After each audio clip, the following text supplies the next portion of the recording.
So, Dog, what's up, dude? yo, what's poppin', bro? How you doing? What's up, big dog?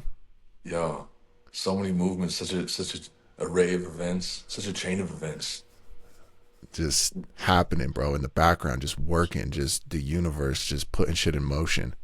bro. True motion. How crazy! You saw it firsthand. You saw like this little deliberation between, like some precursor that I had going to this current uh Joshua, this current Yeti. It's kind of been crazy, bro. It was quick. It was a quick turnaround. Like I found myself in a tight spot. It felt kind of crazy. True people in my life reached out. One of them being you. You know what I'm saying? Checking on me. Kind of like little bowling bumpers, keeping me out the gutter real quick one time. Just little whispering little sweet I love yous, making sure I was straight. And then I found myself in a couple different like new directions, and I was like hustling humbly, like on a different energetic plane that I would never put myself in. You feel me? And then the universe saw me right out of that bitch. But let's get into it. How you doing? Dude, I'm great, and I'm happy to be talking to you, bro. Likewise, bro. Yeah, man. I feel like you link up with people throughout life, and you kind of like there are certain people that you just kind of vibe with, like right off the rip. Yeah. I think that was us. Amen. I, I feel that too. yeah, dude. I mean, because I met you on set, Yeah. and being on set is my favorite thing in the world. Me too, bro. Nothing like having a call sheet and some real work on set. You know what I'm saying? Like it's the Nothing like it. best. I found myself Fuck, after that type of shit just waiting and wishing for my next call sheet every day. that's what I'm saying, bro. Just send it through. Send it. Put me on that bitch, bro. What's the call time? I'm pulling up. Cause I'm pulling the fuck up, bro. We met on a movie set, and Joshy B, aka Yeti, aka Bronson Matthews. Oh shit. Whoa, see, you heard that name, huh? Holy shit. Retro gaming. Yeah. You were on set. You were doing security for Compton Menace. I was, yeah. It was crazy. That was a crazy time. I found myself in that conundrum in a blessed way too. We'll get into that. But yes, I'm with Compton Menace. But yeah, bro, that's where I saw you. And then I saw the 5280 on your hand, and I was like, "Yo, where are you from, dog?" And then I was like, oh shit, he knows. He knows I something. know, I know something. I picked it up. I picked it up very quickly. And I was But like, oh bro, my. fuck, I'm telling you, man, I've had the pleasure of hearing your story. Um, there's a lot of it's. I mean, just you doing security for Compton Menace is just a blip, That's like a just crazy sprinkle.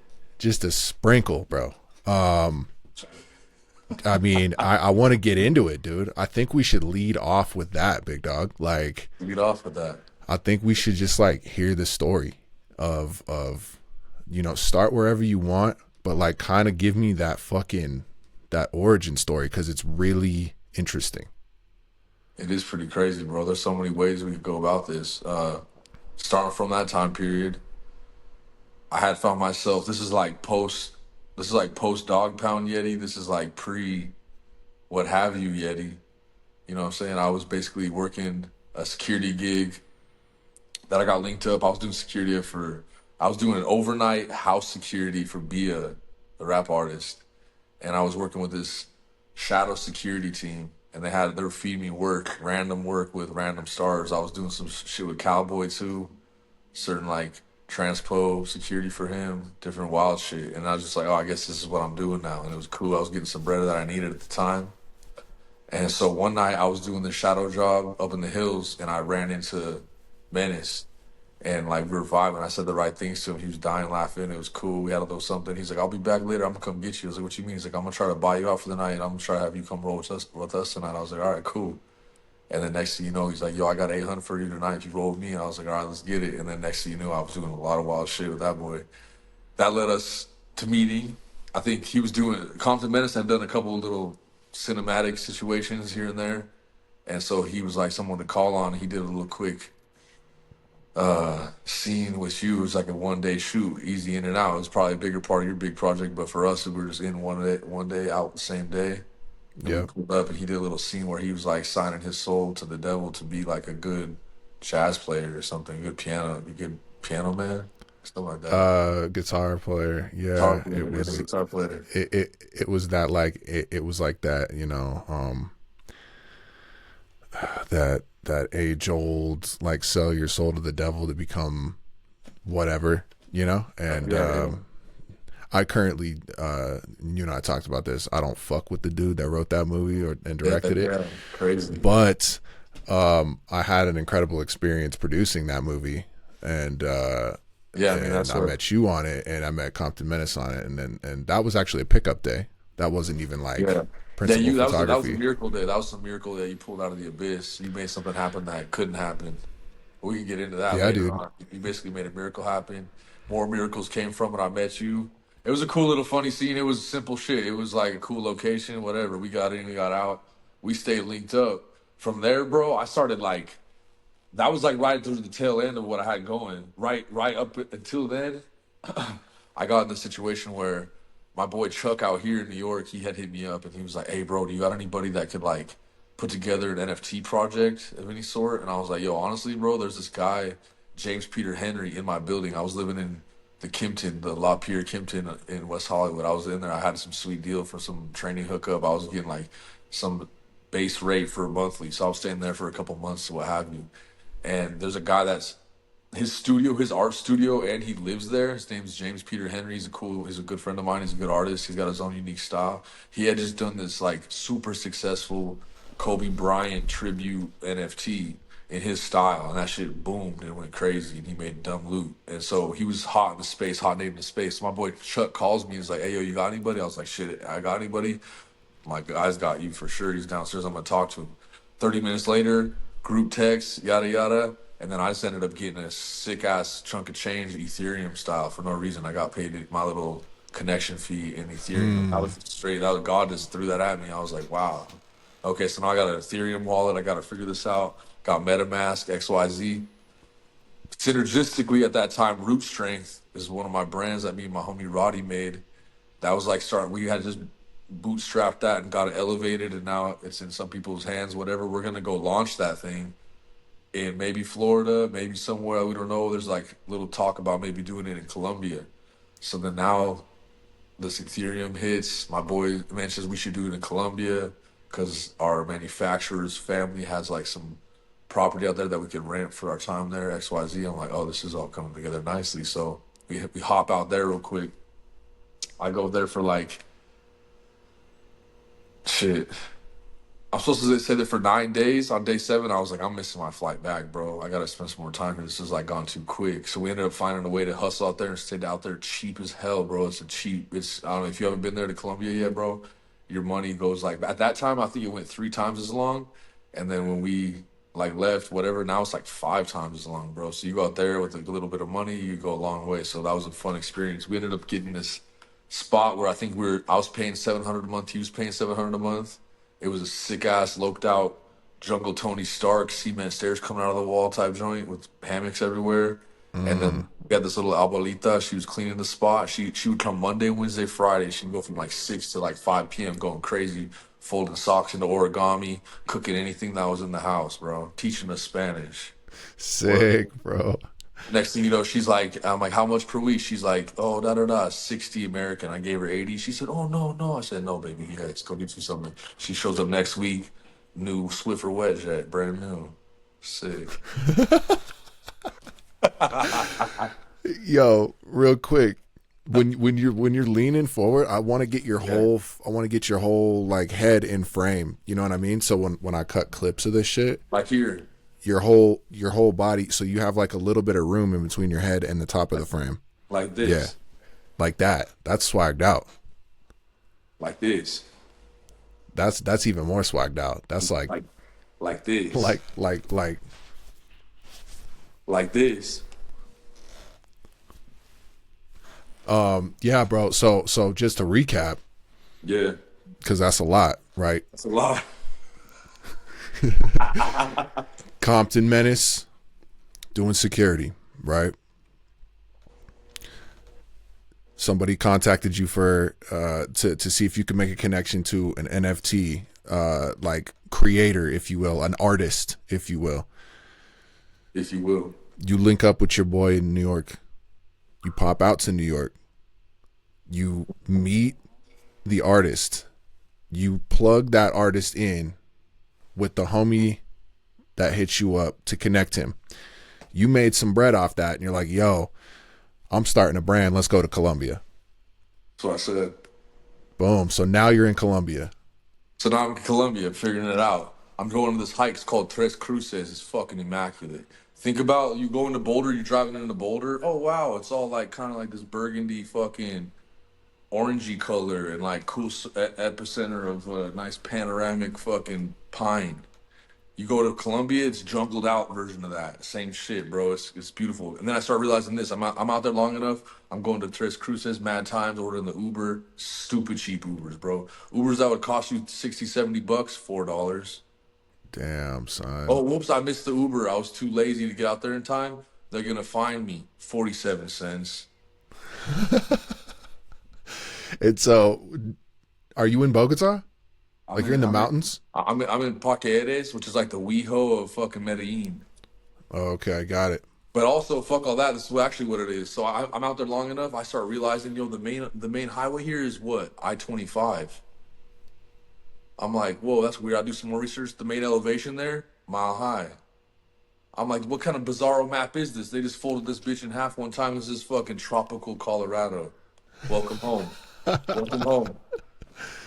Real talk. So, Just so I start back going to home, Tres bro. Cruces, bro. To go to Tres Cruces, it's like the terrain isn't like rocks and gravel that slip and crack, and this is like clay, bro, like real clay. As it rains, any type of surfaces that would be behoove you for hiking, gone. It starts getting slick and round, right? So there's these farmer dudes that be hustling for up there. They be cutting stairs every 4 days, brand new stairs, quick ones, and they last about a week, and then the rain dissipates them and they get recut. So as you spend more time there, you start do this hike for a real amount of times. You start realizing these little gems. You're like, oh wow, this is beautiful. You start there, you're at the bottom playa. There's like papaya and mangoes for sale, some waters, some little fucking bomb shits. All the exquisite organic shit that you should never have not tasted bomb. It's the OG bombness of the bomb. It's fucking juicy.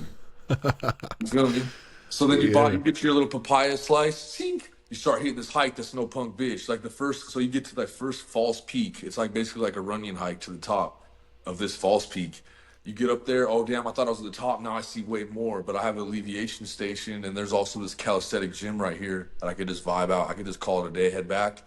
But you start looking around, and the locals are wearing Mega Man style ankle weights and shit, killing this thing. You start thinking different. You're like, whoa, these women are out here murdering what I'm doing, and I'm actually winded out here. I got a booty pump going. My quads are kind of killing me. These chicks are doing this shit with Mega Man ankle weights, bro, blowing past you.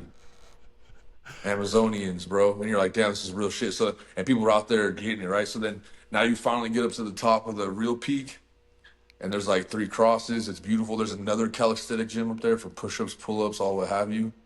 And then there's like some cool little architectural artifacts looking things, some things that look like it could be a little spacey, pretty cool. You head back down, bro. That thing is that place will heal you. That hike will heal you, bro, because the sun's smacking you, the air's immaculate, the fruit is medicine. That was a beautiful time for me, bro. I lost some weight out there. I got real into being a vegetarian out there because pretty much everything that you eat out there is baseline vegetarian. Like they consider being a pescatarian out there basically a vegetarian. To them, it's mismo, same thing, bro. They like if you have a little bit of salmon or a little bit of cheese on some shit, it's still mad vegetarian. At that point, I was pretty vegetarian, bro. I was like still having like some eggs here and there, some salmon here and there. I tried some of the meat out there, bro. I'm not like a big red meat type of guy anyway, no more anyway, especially now. I've been vegan for almost 3 years now, but we'll get into that later. I basically was saying to this guy out there, like, I'm gonna try steak. I want to have your best steak. They brought it out to me, bro. It was mad gamey, but it was real steak. It was real, it wasn't like whatever's going on out here. You feel me? Like, that's all fine and dandy, what have you. But that's basically the vibe out there. The food was good. Everything that I was eating out there was healthy, bro. I just lost weight, got fit, felt younger again. It was a good little wave for me, bro. But that was just like another couple sprinkles in the game. Yeah, bro, the blip, another little blip, and you were out there kind of. You didn't even probably realize that that was going to be kind of like a replenishment. Not It even was close. you were like coming down there for business, and then you were like, I'm actually going to fucking stay here, and I'm going to heal and revitalize, Straight up. That's exactly. I mean, yeah, especially after like the LA life. I'm sure it was a drastic change being out there. bro, it's drastic, and it almost had this feeling like when you're young and you get sick and you stay home, and then the next day you're still sick and your mom knows it, and she's like, "You're staying home again tomorrow." And you're like, that's like a score, but you're also like, "Damn, I'm sick." Third day, you're like clearly better, but you're like, we don't want to press it. Fourth day, you stay home, you're on fuck shit, but fuck it, right? Like now you're like hella behind and shit. It was like that type of energy, but on a healthy tip, bro. Like I didn't want to go home. I started noticing like that American lifestyle versus this lifestyle. Like you can't help but compare and contrast because it's so contrasted being out there. You start realizing how different their way of life is. You see people in the streets that like have nothing but are on that daily hustle. They're happy, vibrant, they're full. You could tell that they're like pouring into people and getting poured into. They're like happy people, but they don't have like what we would consider to be happy. But you could tell they're clearly getting it. And then you start seeing other people that are in other little, ranges around that same median, and they kind of like are still just so happy, and you start wondering like why you would leave that. Why would you know what I'm saying? Everything out there just seems good and peaceful, bro. I loved it. It was nice. I recommend Colombia heavily to whoever. My brother married a Colombian, and we're actually going out there for his wedding ceremony in Oh, August. that's fucking dope. How long you get to stay Yeah, over dude. It depends on like at least a couple of days for in that particular area. But then like Eric and I, it's gonna fall around our wedding anniversary, so Eric and I might just there? like chill out there for a little bit. You know what I'm saying? Like, I love yeah, that, bro. vacation. When you get out there, you get comfortable and you start kind of like thinking like, oh, maybe I'll think of some like on the fly shit. Look into their glamping, bro. Their glamping, they have some wild, wicked, cute shit that's like high up, some sexy views. You'd be like, like sometimes like above the tree canopy, like netting that you sit on. I was just talking about this the other day or today, actually, maybe last night type shit. It was Yeah, like they got some cute shit out there, bro. That's like Bogota, but that's everywhere. But look up glamping in Colombia too, that because it's for the low, but you get a high experience, quite high, literally literally and figuratively. and figuratively. Figuratively, yeah, man. So I mean, shit. That being just like kind of a stop on the timeline, bro. That being a stop on the timeline. You got some history before that, bro. You got some shit. You were doing some. You are currently an athlete, I would say, but you were specialized in being an athlete for a pretty long period of time. I mean, you tried out for the Broncos. You did the pro wrestling thing, that whole fucking thing, which is like a whole story. But tell tell us about like, cause you're a creative fucking guy, man. When Like when did you when did you find out that you were creative? Like when did you feel that like I'm a creative person? But then you just kind of ended up taking the sports. sports route.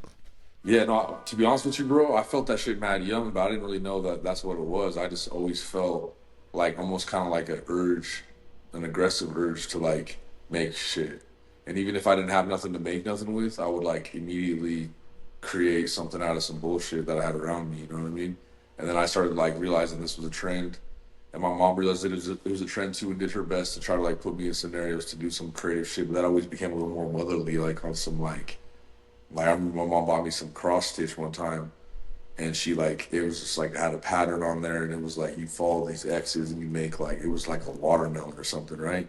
And then I ended up like drawing a picture with the X's and like almost like that old school S type shit, and I made all this other shit, and I followed that, and then I showed her. She was like, "How the fuck did you do that?" And I was like, "I don't even know." And then that's when I probably realized, you know what I'm saying? Then at that point, it almost became like how people have like the urge to like go thrift. Like I had like this thrifty urge to go like find some like secondhand shit to make it dope and like make it the dopest shit. So even the people with the first hand shit were like, damn, I want that secondhand shit. And I just like had that type of frequency just surging through my heart somehow. And then so then we started like getting the ideas from like certain stimuli that were always humor based, me and my friends, and we'd like watch wild videos, whatever was available at that time. This is like AOL Instant Messenger days. Like you take the fucking free CD home from Target, you put it in the fucking computer that has no internet, but you have a landline and you have a phone line, so you can start this free trial for 30 days. Next thing you know, you're like ghetto hooked up with the internet for a month, talking to the like shotties online, figuring it out. You feel me? Yeah. So I'm like, this is creative shit. Like life has given me no chance but to be creative, and I'm already creative. So now I'm just like whipping it within this fucking free space, and it's also being free to me. Like the more free I could be as a child meant create, and I was just like pretty much not even on like let me create and get out the mud from nah. Like I'm talking about living life free. Like fuck finance. Like I was like the most like you see that quote I've seen it a couple times floating around. I'm always like, damn, that's some real shit. It's like a beautiful crown molding, like gold painted wood gold frame, and then it's like tagged on. It's like the things that will make you richest for free. Like that's real shit, bro. Like oh, like 'cause that's always like, the purest, most genuine shit. People figure out how to whip something silly into some magnificent stuff. People are drawn to that. They want it because it's unique and it's like genuine creativity. But I was whipping on that for a while, bro. Then we started getting kind of like tainted by like CKY and Jackass and all that stuff. So we wanted to start getting that kind of guerrilla warfare documentary style, little short films, little silly dumb shit. Just kind of have like our own little whatever. So I remember we found like a VCR or a VHS camcorder. I found one and I like got a bunch of stickers that all made it look all wet as hell, right? I mean, that shit, illest camcorder ever. And then we would just like, live tape and record what you liked. And then if you didn't like right where you wanted to edit it, you'd have to watch it through the viewfinder, just pause it right where you wanted the cut to start, and then the next scene. And if you Yes. fucked up, you might fuck up. You got to do it like that's how original people made original movies with film. But now I'm doing it on a VHS camcorder, bro. We started doing stop motion with remote control cars. We'd make little humanoid things out of clay, do like drive-bys, making wild trill shit for no reason, bro. No one showed us how to do this shit. This was like off top. There was no YouTube video tutorial. So what you wanna gonna do is nah, bro. That shit was off the top for real. And that's and see like I resonate a lot with that DIY shit. I had a very similar path when it comes to like fucking filming and getting that VHS and shooting CKY kind of shit or little short films and shit like that and just fucking around. But like that creativity, it seems, is just, it was like always there for you. You know what I'm saying? And you just like had to create, and it brought you a lot of joy. But then like eventually you probably, cause you're fucking, dude, I'm a big guy, bro. You're fucking huge. You're 6'7". And Wikipedia says you're 290. You ain't 290, right? Shit, at one point, bro, I was 340, bro, but right now I'm 255. That's out of hand. Okay, so you're a big fucking guy. So you were being creative, you were doing the damn thing, and then eventually like something happened to where you were like, yo, I'm fucking big. I'm gonna get into sports. Yeah. I'm assuming something like that went down, That's right? exactly that. Yeah, you're exactly right. So like at one point along the line, when you're in this like giant lifestyle shit, that shit like you come of age as a full grown giant, and you might not even be full grown yet, but you're like on a different size chart, and then you're like, fuck, Yeah. man. Society pressures you to use that as athletic thing, but you also feel blessed and excited to use it too, generally. So those synergize, and then now you go get it, bro. So I started playing basketball was my first love, and what big reason was like I was pretty big young, but then I all of a sudden I lost a lot of weight, and I kept my like fat man strength in my legs, and I started dunking. I started dunking like seventh, eighth grade, pretty viciously. I was like basketball was my first love. Like I love you, baby, like for real, you know what I mean? And then so I was all about it. I would avoid anything that would fuck up my shot. I was always ready to fucking ball at any moment, bro. Like, it didn't matter if I was going to bed, whatever. I was like, I had basketball on my mind, bro. Like, I was always ready to fucking do it. And so that was like what it was. And then so much so that even my first year in high school, I was like, I'm not playing football. Like, I'm just going to play only basketball. And then the next year I played football, and I started killing it as a tight end. And then it was like everybody was on my side, and everyone associated like started calling me Yeti back then, and that whole identity started. So it was like a real whole extra alter ego, you feel me, that was like connected to this whole sports thing, and then that just like surged through me. And then I got to, but I kept my weird, wacky, artistic, fucking creative accent on all my shit always. And then it was like I was putting that creative juice into the sport, and then I was like, I'm gonna create my essence in the sport. So it's like that now that wasn't conscious back then at all. Now that I'm older and I can see it, I could understand it, and I felt it, and I can take myself back to moments with sight and smell and taste and know like that's what was going on. But truly, then I had no clue. I was just trying to like, strive for the greatness or whatever, and then figure it out along the way. So then football became the main target. I went and played college football, bro. I won a national championship with CSU Pueblo. I kind of like, there was like kind of a sad injury story. We didn't get into that, but I fell through the cracks and ended up having to go D2, which was like unforeseen by a lot of people. But luckily our squad at CSU Pueblo, they had like cut the program away back in the days. It used to be called USC, University of Southern Colorado. They remixed it, reopened it up, Colorado State, University Pueblo, Thunderwolves. So they were back in business for 2 years. Then I fell through the cracks, came in. We got a couple other guys with chips on their shoulders that belonged to D1, weren't. We had a sicko team. We got better and better by my senior year.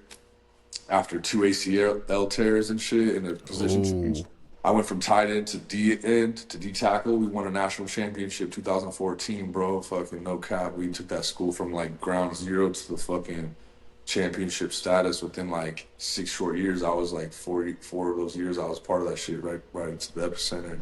So that shit was empowering, bro. It was cool too. It was like a really good time for me to like see a lot of different shades and a lot of different teams and really understand like what like championship spirit really is. There's some things that are like close to it. There's some things that mimic it well or like lead into it, but there's always like these cusp moments within that season or within that spirit that like lead it astray or like it falls apart. But then I saw that final perfect equation where we actually won the shits, and it was a very specific frequency. And then I was lucky enough to see that frequency like enter the chat a couple more times down the road, like with me myself at the Tough Enough situation where I won the Tough Enough championship. And then now like I'm out here making a movie with an Amazon original situation where we're doing 100, bro, and like we're getting to the point now where like we got a bunch of guys in a room that are trying to make this Christmas movie happen, and it's like a championship spirit in here, and it's crazy like blessings because I already done all these diabolical things at these strange levels, and I've seen it when it's, I know I just said championship mad hell times, but I'm gonna say it again because that's what it is. It's another championship spirit, bro. Like for real talk. So I'm lucky to be a part of that. And then it's like, damn, I've been able to find myself to equate to that type of energy and stay knitted to it in some fashion. Even if I get some crazy blip fall off, I'm gonna trampoline right back into that because that bungee cord is gonna finally lose slack and it's gonna pull me back. You feel me? And like, that's that. I love it, bro. There's a lot of shit. Before we get into Tough Enough, I wanna kind of like zoom in on the fucking. I want to zoom in on the fact that you said that you were channeling creativity into athleticism, and I really want to dig into that because, like, I think creativity it permeates through fucking everything, bro. And I feel like, when you talk about that championship mindset and like the spirit and like just like kind of the overall vibe that you had with the rest of the team, I want to kind of distill that a little bit and see if there's something that we could bring value to somebody else. So like, how do you channel that? Because you said prior you were just doing it out of instinct. Right. But like, practically speaking, how do you channel the creativity into athleticism to cultivate that championship mentality? Okay.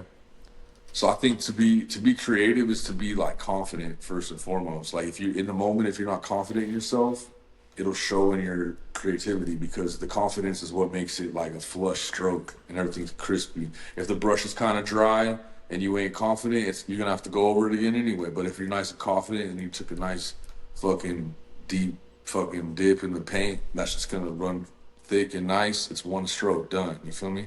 But if so I think the confidence comes first. So you have to have confidence. But a lot of people break their own confidence. Like, why do they break their own confidence? It's because they lie to themselves, bro. Or they abandon themselves in some moment where they wanted to do something, and that also niches straight into the championship mindset so heavily because it's like you holding yourself accountable will allow you to have more confidence because you won't break trust with yourself. If you tell yourself, I'm gonna wake up at 5 tomorrow, I'm gonna do 50 push-ups, and then I'm gonna take the shower, and then I'm gonna get going, I'm gonna do X, Y, and Z. It's a simple ass little thing, but if you wake up late and you don't do the push-ups, you barely brush your teeth on some half-ass shit, you rush out the door, it's nothing to nobody. Nobody knows but you. But now you just mind fucked yourself because you made an agreement with yourself that you were gonna do something and you didn't do it. So now like you just took a little bit of confidence away from yourself silently with just only you knowing because of that. You feel me?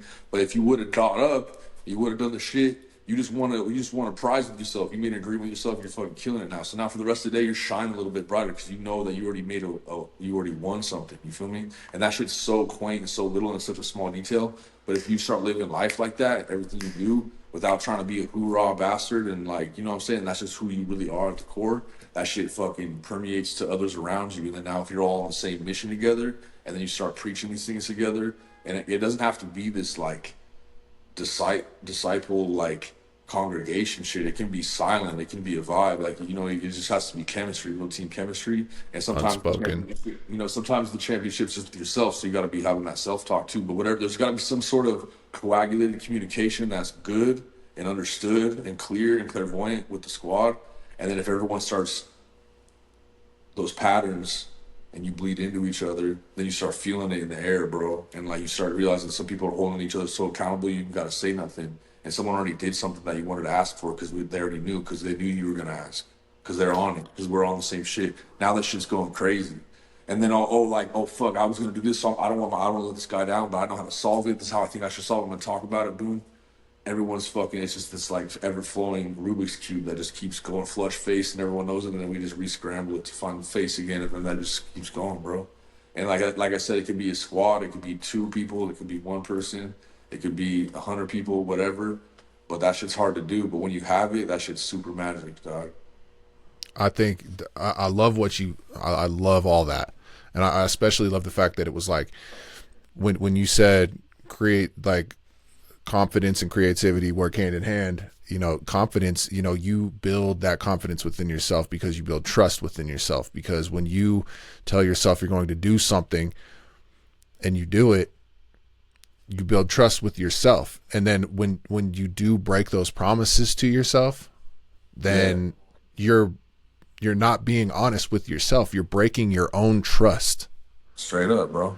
And confidence, that confidence factor, that comes from ultimate fucking trust within yourself. Straight up. And then the preparation that goes with that. I love the fact that you said that it was like almost unspoken. Right. When it gets real juicy and real top tier, it's unspoken, bro. When everybody's holding each other accountable, but then like you feel the mission. You feel the mission. Rather than like speaking it. And everyone's dwelling on it always. And you can hear that. You can hear the silence echo, and everyone's echoing the silence. And it's crazy trippy because you're like, there ain't nothing being said, but everyone's saying everything that needs to be done right now, right when it needs to be. And then if there is a mishap or there is like a unforeseen thing, it's problem solved so quickly and so properly that there's no loss of time and no loss of momentum, and it just keeps rolling, bro. Dude, I love that shit, man. Building trust within yourself, keeping accountability for yourself, and sticking to it, and sticking to the things that you say you're gonna do, and giving yourself evidence. Like if you build up enough evidence that you are the person that you want to be and say that you are, that's where that confidence comes from. And all those wins, say now you got 57 wins, 107 wins, 207,000 wins, whatever. You remember all those subconsciously, so you get to the moment where you're doing something major and maybe there's some pressure or whatever. You have the confidence built up barricade style because you have all these dubs that no one knows about, but you know they're solid wins, and you're like, so that's real wins, bro. My stats are sick. But if you have all these losses, and there's like win-loss ratios crazy, you're like, damn, I could lose right now. You know what I'm saying? You probably, like, to be honest, you probably think like that if that's what it is. But if you got dummy wins, you're like, bro, I do this, I win, bro. Look at my stats. There's a lot more second guessing. There's a lot more second guessing when you haven't built that up right within yourself. 1,000,000%, bro. Fucking A, love it. Love that shit, bro. I'm saying, dog. So, Crazy. where does creativity come from? Creativity comes from source, but then gets projected through your soul. Like I think like this, like if the collective consciousness through God or the universe, or whatever, is an ocean, then we're all given a cup, which is our vessel or our body, and then we take the cup and we take a cup full out of the ocean, the collective consciousness. That's our soul within our body, and then we get to flavor that water with our spirit.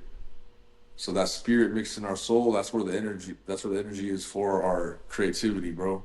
And then so now how's it gonna taste? You feel me? I've never fucking heard that analogy, and I fucking love it. Let's go. That Let's shit's fucking gold. go. Yo, post That's that. why Post that. Okay. fucking I'm gonna clip that shit. Blink. Clink, clink, That's clink. why we're that's why we're talking right now, Here's big the dog. thumbnail. Okay. So all right, so let's let's get into tough enough. Like that is a pretty big part of your life because it was kind of like, I mean, it was a big fucking deal, man. You won Yeah, the absolutely. championship. You won the championship with CSU. I'm sure you know you had the two ACL recoveries. Right. You tried out for the Broncos. And I got pulled in. I got tried for the Broncos. So I had a weird little scenario. So I was D2, so the odds were against me. We had the championship, the national championship. So now the odds are for me because I had this stage to show I had a good game too. I had some big game changing plays, XYZ. So then I got invited to this super regional combine in Arizona. I did well with my numbers. And then now people are starting to enter the chat, wanting me to maybe play O line. So draft comes, I don't get drafted. Right after the seventh round, I get a call from Green Bay. They're like, "Yo, you want to come be a Packer?" I was like, "Holy shit, yeah, let's get it." So I go out there. They gave me the black playbook. I was like in the same recruiting class as like Huntley when he was quarterback for Green Bay. So I go out there, I do mini camp and shit, and then they switch me from three tech D end to right tackle. I've never played right tackle in my life. They got me up. I went in there like 290, 300 ish, running like a 4.7 940, moving around, being a fat Damn, bastard, bro. big old fat bastard. My fucking feet were like, in the morning I wake up, if I didn't roll out my feet with like a tennis ball, I was gonna blow out my feet, bro. I was too fat for my frame. Just I got fat too quick. They got me up to 340, bro.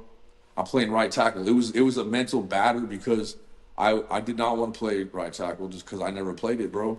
And to make it worse, when the starters would go up and get their reps in, the twos, myself, service the ones. So that you give them a defensive look. And it's always about anywhere from like 40 to 60% go. And sometimes it might be live and then it's like 100% or like close to 100%, you know, and there's like, whatever.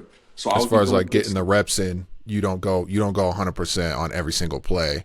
yeah, depending on You if it's like tech reps, like technical reps or not, whatever, So it is what it is. But what I'm trying to get to, the juice of this is like, I was getting looks where I'm playing the position I desire to play and should be playing, and I'm giving a look to the ones of the starting lineup, and then I'm like getting busy and I'm doing what I should do. Then I have to go and now I'm a two and I'm getting my look defensively from like a three or a practice, and I'm like not doing too well because I'm like not used to this shit. You feel me?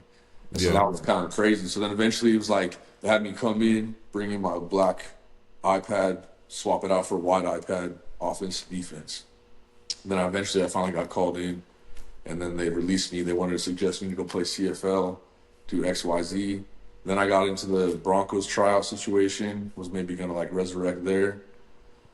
And then now I'm like identity crisis time because it's not really working out, and it's like this thing that I love isn't loving me back, bro. Like football's a dirty bitch, you know what I'm saying? Like for lack of a better word, right now in my mind, like I loved her a lot, she didn't love me back, and that's the thing. And sometimes they ain't gonna love you back, bro, or not for long. You know what I'm saying? So I'm heartbroken. I'm jaded now. Like I'm upset. I start thinking about the what ifs and stuff. I'm starting to kind of get in that vibe. You know what I mean? I'm like, damn, I'm not trying to go work at Chase Bank, dog. Like this is crazy time. So I'm thinking, what am I gonna do? And luckily, like when I was in college, I had started like I was on that first initial fitness wave. I kind of just got lucky on that. Like when I tore my ACL, I lost a lot of weight. I had posted some like ab shots, some fitness shit. I was giving out free smoke on the internet. I was like giving out too much free smoke. This is like original Instagram clout. Like it wasn't. It was different. You know what I mean? And so everyone's calling me Thor. I ended up creating this program called 30 Days. It was $30 a month, $1 a day. Guy, girl, gain weight, lose weight, pre-order. Boom. PayPal went up 7 bands overnight. Yup. Start slinging cables. Oh, I'm studying kinesiology, exercise science. I'm getting how I live. I started making online shit. So I have this outlook already. So now I'm back to this like post NFL shit. And I'm like slinging that shit a little bit, but I'm looking fat in person. So there's like a little bit more of this rigidness to me because like I'm not who I am online, but I'm like getting back there and I don't know what I'm gonna do. So I'm jaded.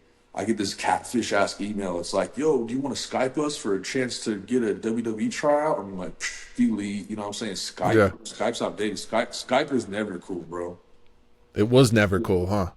If you Skyped and you came to me on some like, you remember Skype? I'd be like, nah, dog. I don't know if I really fuck with you now, dog. You know? Yeah, I mean, for real. It's funny that you say that, bro. It's like it is. Who It's like, Skyped? Do you know one person that Skyped? Name them, bro. bruh. See, and that's funny as fuck that you say that, bro, because it's like it is. When you think about it, yeah. It's like having an Android. It's very Android-esque. It's OG Android shit. So funny. That's crazy talk, bro. So I get this email. I delete it out of jadedness and like whatever you want to call it. So I'm like, no, pink. And then like now I'm back to the gridiron. I'm just at this gym that's like not really like lifetime status, not really 24-hour status. It's some blue collar kind of like failed Like a gym. private gym. Private gym that failed and got bought out by another 5 brand changes type shit called like whatever fitness Yeah. probably really called whatever fitness. And Right. then so I'm working out at whatever fitness, like trying to lose weight so I can start to build this confidence back. Why? So I can create. Boom. Tie that in. Sick. So I'm trying to get this confidence back. You feel me? And so like, because I'm dying to create in some way. Because at least if I'm creating, I'm happy. Because why? Because creation is freedom, bro. It don't matter the scenario. I'm in the fucking hazmat zone. I'm in doomsday mode. I'm in like rock bottom again. But if I can start creating again, I'll be happy because I'll feel free. So I'm looking for creation somehow. So I started getting to the gym so I could recreate my body to be happy me. So I'm out here creating, but like it's a rigid way to look at it. So I'm doing that. And then what does that do? The universe is like, oh, good job. You're doing something for yourself. Here's another something. Here's an email. Boom. I'm so mad. I delete it. So now, like almost a month goes by. I'm like, I really don't know what I'm gonna do. I'm burning bread. I'm like, damn. Like I'm starting to think like I don't want to like spend bread. I want to like make bread and save bread. I don't want to just be spending the bread I got, watching the piggy bank go down. No one wants that shit. So I'm like, all right, let's think about this. So I'm like, damn, like, what should I do? And then I get to the point of like desperation where I go to the deleted emails and I take that email out of the trash, bro. And I say, yo, what up? Like, I'm not Skyping anybody, but if you want to FaceTime me and give me a number, I'll FaceTime the number. Yeah. So I get a prompt reply, bro. Oh, great timing actually. If you could FaceTime this number in the next 20, 30 minutes, that'd be great. I'm like, indubitably, let's get it. So I finished the pump, right? I'm like, at least, because I'm like, from here up, I'm looking sick still, you know what I mean? So I like get the pump, whatever. I go outside of the back of the building. There's like a brick on the wall that's like pulled out a little bit. Perfect phone stand. Put it up. Mountains behind me from here up. FaceTime. Answers. Triple H, 2 casting directors. I'm like, what the fuck? Get And the they're like, fuck out of here. They didn't tell you it was gonna be Triple H. nah, they didn't tell me that. You just fucking FaceTime and then boom, Triple H is fucking there. It was, yeah, 2 casting directors and Triple H, dog, just looking straight down the barrel of my ass. That's nuts. So then I'm like, all right. So I started kind of whipping some charisma for them, talking to them, answering the questions they want to know. They're like, we like you, man. We're going to send you some flight information. We want you to come try this, do this tryout. I was like, all right, let's get it. So I go out there. I do the trial, bro. And it's basically just like 380 people, maybe like 20% of us like belong there by like the way we look. A lot of them are like devil's rejects. A lot of them are like just characters, bro. So it's this crazy. So I'm thinking, to me, I'm like, yo, worst case scenario, I come out here on some fat camp shit. I'm gonna lose 10 pounds. Get out of here. on a little quick vacay, a little fat boy camp. You know what I'm saying? Whatever. So then I get there. I know how to like grind at a very high level because of this life I've lived. So now I'm out there just killing these agility drills. They have us in the PC, the Performance Center. It's in Orlando, Florida. There's like 3 full-size wrestling rings in there. There's an Olympic style weight room, all types of sexy bells and whistles. It's like it's their little corner of the woods where they can like come and heal and rest and recover and learn and practice, trial error, da da da. So they turn that into like a destroy you zone. They feed us like a chewy bar a day and then just murder us out, just cut out the weak. So people are puking, quitting, screaming, losing limbs and shit, acting sad, wild shit. People dramatized. I'm watching this like human research. I'm like, damn, this is some wild shit, some low level shit, but I like it. 380 people. Just meat marking us out of there. It started dwindling. It was like the first day there was like 80 gone. So still a lot of motherfuckers, but keeps going. They cut it down. They're finally like, all right, you, Chris Jericho, you, come forward. You guys are gonna be season 6 Tough Enough, ABC Network. It's a reality TV show, competition style. It's gonna be 16 weeks. You guys are gonna be living in the barracks. Good luck. The winner's gonna take home $250,000 in a 1-year contract with WWE. Fuck around, won that shit, bro. What you thought? Fuck around and won that shit. So you took from 380 people. They fucking run you through some crazy proving grounds type shit. Different shit, bro. Wrestling cardio is probably the elite cardio of the cardios I've ever done, bro. Elite cardio. It's like very bouncy. You're running ropes. Everything you do in the wrestling ring is usually like to the right, with your right, on the right, so that way traffic's always going against the grain in a good way. It's to protect each other. So if you and me get lost in a match and we both go right, which way are you gonna go? Right, dude. I mean, going that way, I'm going this way. So we're going. If we always stay right, we're gonna avoid each other. If sometimes you go left, I go right, like accidents happen. You feel me? So they teach you that from the premise. So we're doing these drills where it's just like rights. We're making hella rights. And there's all these rights, bro, bouncing around, sliding out, running to the next ring, sliding in, jumping, hitting the ropes, doing wild shit, up, downs, over bags, jumps, rope jumps, shit you never imagine you're doing. They got me doing headstands. I'm like snapping my neck. Next thing you know, I'm holding a headstand for a minute and a half straight. They got some military war grade shit. It was wild, bro. My spine never felt so much hellaciousness ever. Getting used to that shit, bro. Yeah, man. And so, fucking dude, that's so nuts that like they put you through the proving grounds, right? And there's that many people, and then they choose you. And how many other people were participating in, like, on the show itself? It was like it was 14 that quickly turned 13 because some chick like fell out ASAP. But it was like 13 of us, bro. Okay, and so guys, what was it like? What was it like being on a reality show where like you're doing athletic shit, but they're like filming it, right? So like they kind of want like the drama of it all. There's like producers and like there's like motherfuckers that are kind of like behind the scenes, kind of like pulling strings and making shit happen. Yeah. What was that like? See, that's crazy because that's where I just instantly was. I peep game, bro, because I got a bird's eye view and I got a bird's eye ear. You feel me? I see shit different. And you know, because we're taller guys, and you don't got to be the tallest in the room to do that. You could be a short guy, probably do this shit too, but I can't relate. But like, you feel me? Like you start seeing and hearing shit different.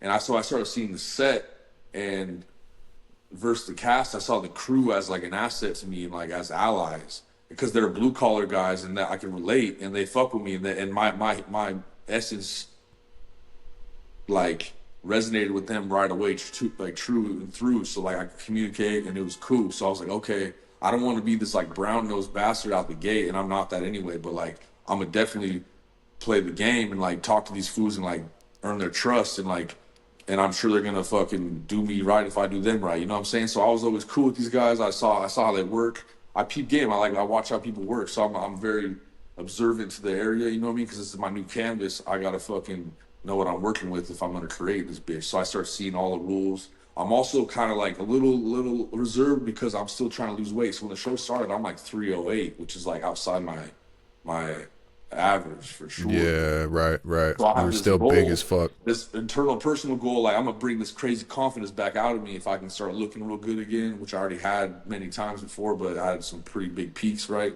prior to that. And also I'm gonna like my confidence will just shine, it'll all look the part more. It's just part of God's plan. I'm gonna do God's plan. I'm just walking in God's steps right now. I still am to this day, no cap. But so that got me into that position. I'm just thinking like the cast and crew were two different organisms all living under the same roof, and it was low budget. These people were there a lot, bro. And I started just peeping every part of the game, and people that head of departments like started just naturally liking me because like I was a beacon of like organization, and I'm already a father. I was a fatherly figure to all these fatherless children around me. You feel me? And then that's like what happened, bro. And I started just kind of granddad the shit as I lost weight. Then I finally started to pick it up. I learned game, bro. I literally slept on set, bro. The set itself, the reality TV show Walls itself, was in a warehouse portion of that PC, the performance center that I told you about. It was a warehouse that had 20 some foot ceilings. They built 8-foot wall set space because it was the barracks, so it looked very like army-esque, military grade cots and shit, twin size beds, camo on the walls, weird shit, cheap shit. Hmm. And so Yeah. they built the walls 8 feet tall so that all the camera angles, it would look like a legitimate house. But then after that, there was no ceiling. It was like 14 more feet to the actual warehouse ceiling. So, and we literally slept there at night and they filmed all week long. So my first experience being on set was living on set for 16 weeks, like nonstop, bro, like literally nonstop. Every time another male would get voted off, I would go grab his fucking twin size bed, pull that shit next to mine. Boom, daddy shit got a little bigger, didn't it? I did it. Boom, drag. No, I started finessing the sheets bigger so I could do one sheet, no creases. Fuck that. I have a fucking triple XL motherfucker. You know what I'm saying? That shirt turned into fucking Yeti size mattress. Yeah, bro. And did they, because I haven't watched any of your episodes, but Yeah, I know that they're out there. So like, like, I'm definitely gonna peep game. But like, did they film any of that kind of shit? Like, did they film you they like? did. But they didn't. Did it make it to the show? So they would film all week long from like Monday morning, like hella early, all the way until Friday night. There was a challenge on Tuesdays. Also, live segment was on Tuesdays. So the live segment would be the show would air. It was an hour long show. First half hour of the hour long show was the week before. Hella footage compiled into 30 minutes somehow. The editors, straight hot trash juice. At the end of the bottom of the dumpster, 4 years old juice trash. That's what the editors were on, bro. They did not put any fire shit in there. They would put whack shit. But there was hella footage that exists somewhere in some WWE archive Digitron of some heat shit like that. But there was some cool stuff. It was very PG-13 esque too, because it was like USA Network and stuff. But like Yeah. there was some good footage that did not make it, bro. Crazy amounts. But then so back to the hour long show, 30 minutes up segment, watching it live, them twisting the truth and putting us in awkward situations through editing. And then next 30 minutes, live stage, live audience, three judges. The judges were Daniel Bryant, Paige, and Hulk Hogan. And then our coaches were up in the little canopy watching. The coaches were Billy Gunn, Lita, and Booker T. Shit. And so I remember when that show came out. Like I remember watching. Celebrity deathmatch vibes. Right. Like I remember watching like some of those episodes and shit and thinking like, yo, like people say all the time that wrestling's fake, right? But it's like, all right, the moves you're doing and the athleticism that it requires and all of these fucking things that you have to do on a day-to-day basis, that shit is not fake. And just because it's a performance, it doesn't mean that you're not jumping off the fourth rope. That's big facts, bro. So mean, what are like, some common misconceptions about that? Like, tell me about it. Like, a yeah, lot of people are like, yo, like, fucking, this is all fake. This ain't real. yeah. I mean, if you're gung ho to disprove something, you're gonna be on the energy regardless of what it is. But I do hear you, Facts. bro. People are always on that shit. Like, I think where people get offended and where it's like easy to forget is like, yeah, like these are like high risk maneuvers. It's basically like live stuntmen doing stuntman shit live. You feel me? Like it's scripted. Sometimes a lot of these elite guys, it's not scripted, bro. They're like there is a defined winner within the match. They do have an idea of the production company or the producers want somebody to win. Sometimes an oddball thing happens in the ring that's a beautiful miracle and it's a new thing, some new creation happens, a little new art style within that wrestler's gimmick, and the crowd reacts well, and maybe they erupt it back, and maybe it's a new catchphrase that was born naturally, and that shit changes. The producers might hop in the ref's ear and be like, "Hey, yo, he's winning now. We gotta change this." You know, what I mean, that could happen. So you gotta be so eloquent and so ready to freestyle the dance and so able to dance. Like dancing's not fake, you know what I mean? Dancing's real, bro. When you dance, it's just real. Either you look real good dancer, or you look real shitty because it's either real or it ain't. You feel me? So when you're wrestling and you're really wrestling, that shit is real, bro. But I obviously, wanna zoom into that. I wanna zoom into that. So the ref is tapped in the whole time, right? He's got like an earpiece. Bro, he's wired. So he's wired in. The ref's probably like an eloquent OG wrestler that maybe just never really got off, but he's like a super experienced wrestler. So he can pace the match. He probably knows what's going to happen throughout the match. They probably like dialed him in a little bit. Or he is so sick that he just knows the shit so well that he knows what should happen. Or if there's some exhaustion that creates some time apart, he might kind of hit, hey, back up, be good. Hey, make sure you get this next. Hey. So he's kind of a conductor out there, just ever so slightly. But if some major thing happens, or there's some creative burst from backstage and something happened, they want something, oh, we can tie this hold up. They'll hop in his ear, hey, and like next thing you know, he's telling you some shit, boom, boom, boom. And then he's like, hey, you good? He's like, come here. He's like, oh, you good? And they're like, hey, you're winning now, you're over now, blah, blah, blah. They want you to win off the top. They want you to win by this. And they're like, okay. So now you lock up again, you and me lock up again, boom. Get you in a headlock. I'm looking at the crowd. I'm talking to you. You good on the new shit? You're like, yeah, what the fuck? I'm like, no, I wasn't expecting that at all. Like, how you doing? All right, let's go get it, bro. I don't know. Let's get to the front. Talk some more. We'll get to the front. We'll exchange some shots in the front. Now you're being an artist. How real is this shit? This shit is mad real. This shit is real. Oh, you got all these paying customers. This shit's on you to not look like trash. This is real art, bro. Now you're doing the dance, dog. Like, that's real shit, bro. So to say that's real, that's disrespectful, dog. But to be like, is it a real fight? Do you really sustain blows? I mean, some of these fools never hurt their body once. Some fools break their neck multiple times and keep doing this shit, bro. So how real is that? You feel me? No cap. I love it, dude. And I love the fact that we can tie that right back into fucking being creative, because it's a performance. But it's not just a performance. There's this fucking freestyle aspect to it as well, where it's like, you know, we're dancing. We're figuring out moves, and we're like in real time. Real time. You guys are like coordinating this as it unfolds. And then you have to be creative enough to be like, yo, like, all right, yeah, let's move to the front of the stage, and then, you know, you deliver a line, get the crowd hype, and let's get this shit rolling. Like it's that's what's fucking, because when we chopped it up the last time and you were kind of telling me like just a little bit about this, I was like, oh shit, like this is like completely Uncharted. Different. Yeah, no, it's completely different to what I thought it was, because I thought it was like, all right, y'all got a script, you know what I'm saying? Y'all got like, we're going to do these moves, you know what I'm saying? Like, you know, I'm going to go off the fourth rope. I'm going to do a fucking, I don't know, an elbow drop or whatever. And then we're going to go into this move. But it's like, nah, bro, it's like freestyle. It's like dancing. It's like, yeah. It's happening. It's unfolding. Yeah. For it to make sense, there's always those moments in between when the beat drops, when the cool part of the song comes on. And if you just stand there during those times, you don't look like a good dancer. So you always got to have those in-between moments be swift and nice, and also like maybe you add some of your own personal sauce to that moment too, you know what I mean? And yeah, like, I mean, you hear me loud and clear, bro. That shit's pretty artistic and fun. But what's crazy too is like a lot of people that like are legends in the game, bro, they won't even talk at all before the match. You know, if you're a rookie, you really want to talk to the person that you're having the match with, have some sort of like validation, confirmation from them about what's going to happen, so you feel confident, so you can go create. Some of the legends, they almost, it's like they like choking themselves type shit. Like they want to go out there without any communication prior to the match. They just know, I've been working with this guy for years. I know he likes to do this and this, and I know he's winning, and he probably wants to win on this. So they might out there like lock up for the first time. Like, yo, what are you winning on tonight? Oh, I want to do this to you. Oh, let's go get it. And then they're just going to be chopping it up, running their shit, playing into the audience, breathing in the audience more than they're breathing each other. And then they finally get to the climax, send it home. They're in the back. They might not even be sweating no more, bro, because now it's a real dance. When you're first learning how to dance and shit, you're all tight, your toes hurt and shit. You're sweating out your outfit. Later on, you pull up to the club, you might fucking dance for a half hour, not even break a sweat, feet feel fine and shit, because you just know the vibe, bro. You're swaying on their ass. It's just the Yeah, same bro. shit, different fucking spot.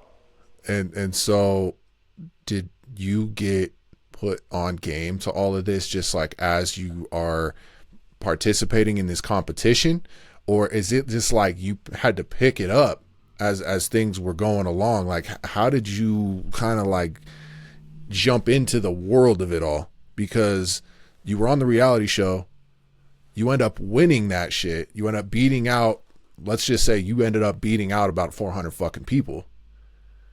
You get the 250 large, you're in it now. Yeah.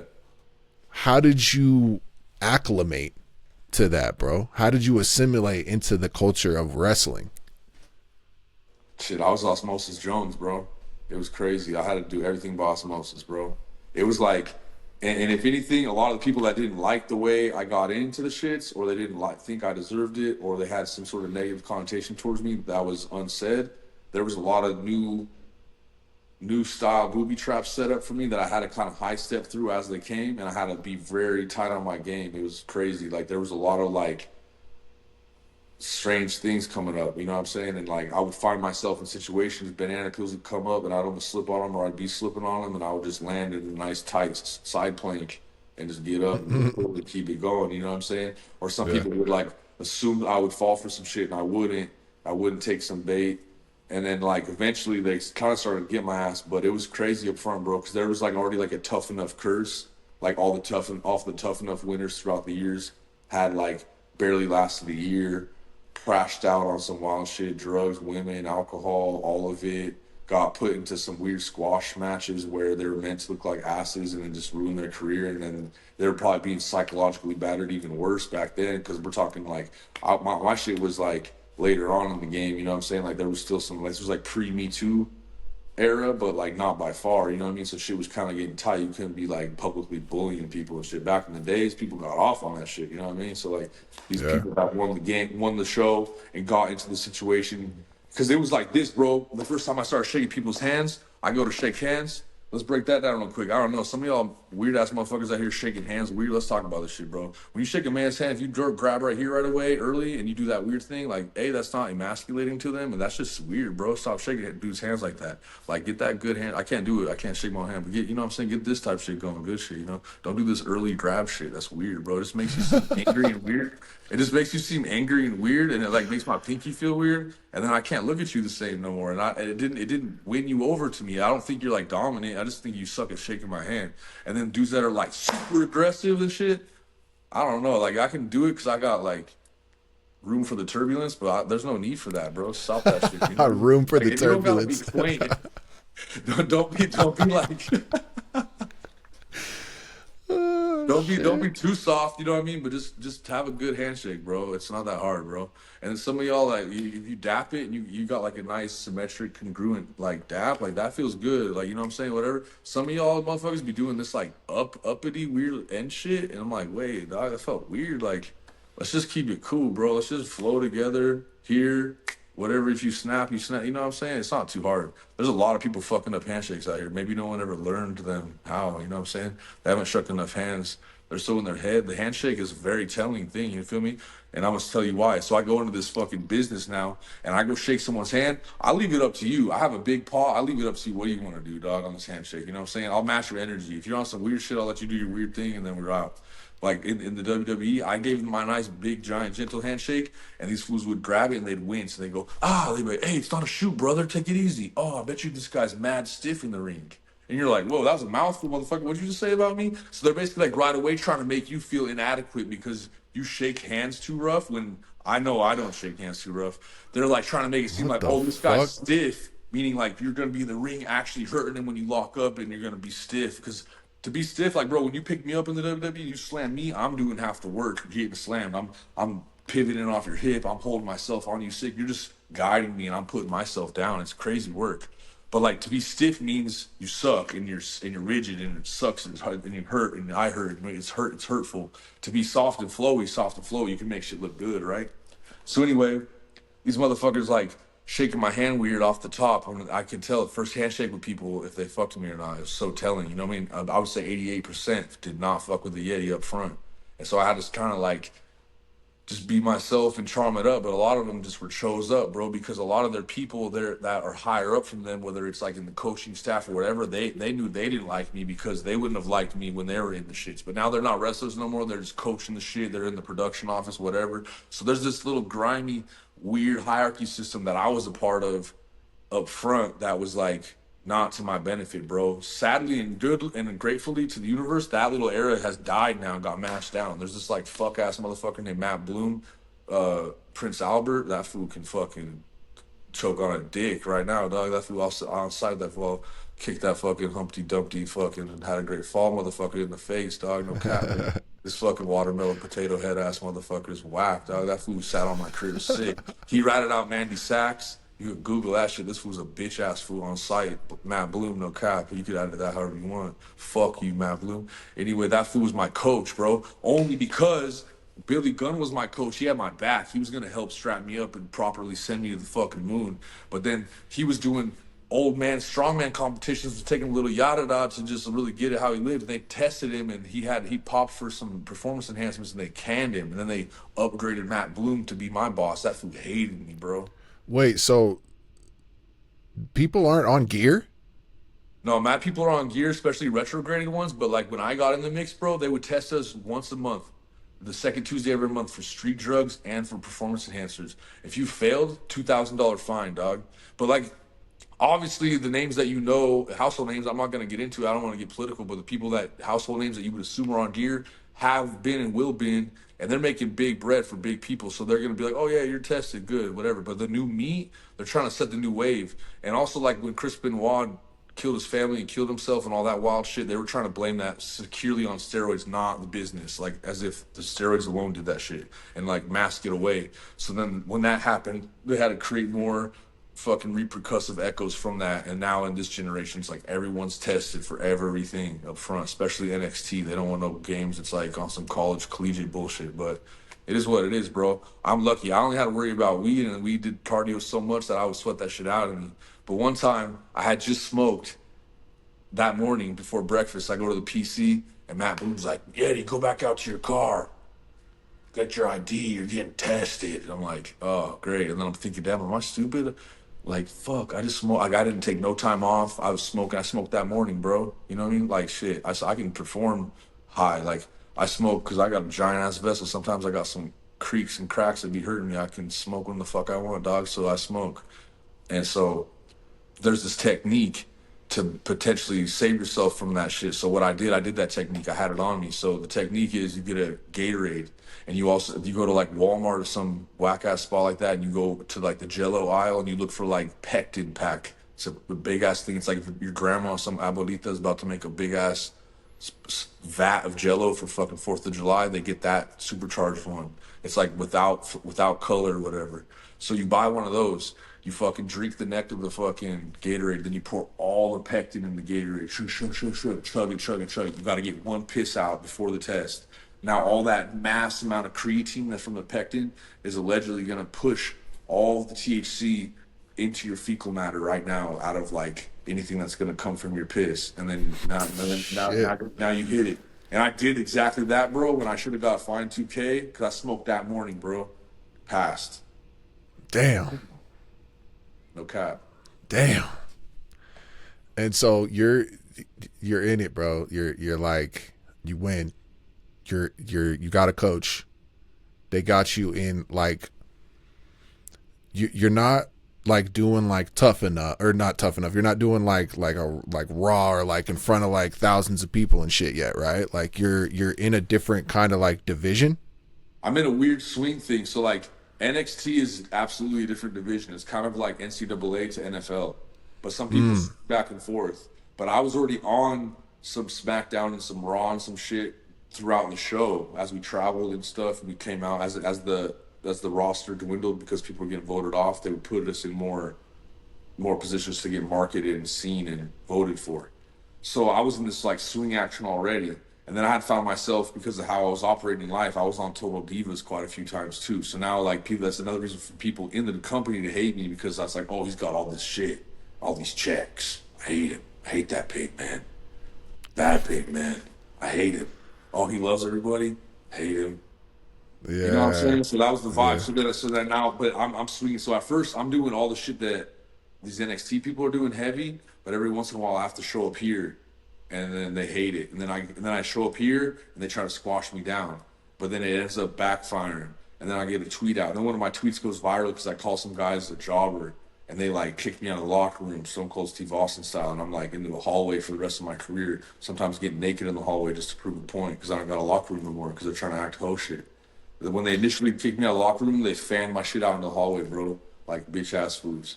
All my shit. I went up there and I bitched up this food named Bull Dempsey, made him pick up all my shit. Fuck him, bro. So tell me about what the fuck is a jobber? You know what I'm saying? Because like a lot of people, that's like an insider term, and the whole reason why you got into hot water over that is because you said some insider shit in a tweet, and Yeah. people got butthurt about it, right? Exactly that. So basically, like a jobber's this: you walk in, you start working at NXT a lot.